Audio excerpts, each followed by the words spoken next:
কি হাসছো কেন? কিছু না। নাম কি ওর?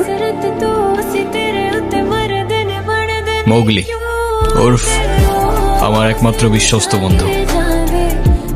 একমাত্র বিশ্বস্ত বন্ধু? হ্যাঁ, কেন হতে পারে না? তা হতে পারে, কিন্তু তবু এত মানুষ থাকতে কুকুর কেন? কারণ ওরা মিথ্যা বলে না, ধোকা দিতে জানে না, আর ওদের জন্য এতটুকু করলেও না সারাটা জীবন কৃতজ্ঞ থাকে। তাই আপনি নিজেকে যেমন দেখান, আপনি আসলে এরকম না। নিজেকে যেমন দেখাই? কেমন দেখাই আমি?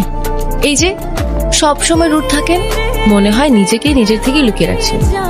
নিজেকে নিজের থেকে লুকিয়ে যদি একটু ভালো থাকা যায় তাহলে আই গেস সেটাই বেটার অপশন।